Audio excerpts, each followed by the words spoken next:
Distância vértice e ângulo pantoscópico. O que é distância vértice? Distância vértice é uma medida entre a lente, a parte interna da lente, e até o ápice da córnea. Você virar o rosto para o lado, você vai perceber que a córnea tem um ápice, tem uma ponte mais externa. Então, a distância entre o ápice da córnea e a parte interna da lente é distância vértice. Isso, o médico sempre vai fazer refração numa distância vértice média. Tanto que se você colocar um grau positivo ou negativo e fizer isso aqui, ó, um óculos para frente e para trás, o que você está fazendo? Você está alterando essa distância vértice. O óculos está ficando mais longe ou mais perto do teu rosto. O que acontece? O grau altera também. Se a pessoa ficar com o óculos muito para baixo, vai impactar no grau, vai ser mais forte ou mais fraco.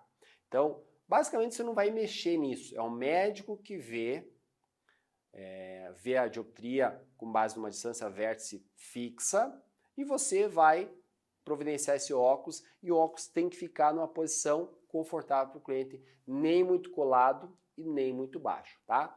E o ângulo pantoscópico nada mais é do que esse ângulo, essa chanfrada, né, da parte frontal. Perceba que todo óculos que você colocar numa mesa, ele vai vir nas hastes retas e aqui a parte frontal vai ser um pouquinho mais chanfrado. Para que isso? Para que você consiga ler com mais facilidade. Imagina se o óculos fosse totalmente reto, aqui ó, reto, 90 graus, né? Parte frontal com as hastes. Você abaixar o olho, teu olho ia passar por baixo, que não ia chegar.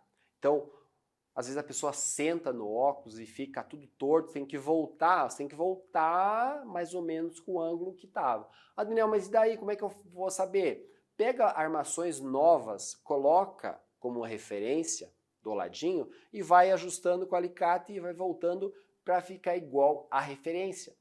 Sempre você volta conforme, que é meio padrão isso.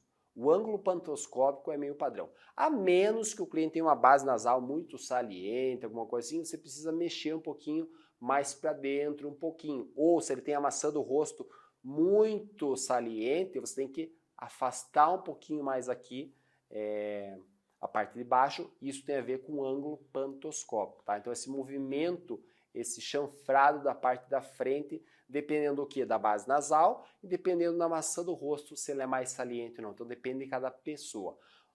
98% dos casos você não mexe, você mantém um padrão que vem de fábrica. Só vai mexer se a pessoa sentar em cima se entortar. Você tem que voltar para o ângulo pantoscópico original com base numa referência de um óculos qualquer que você tenha na loja novo, tá bom?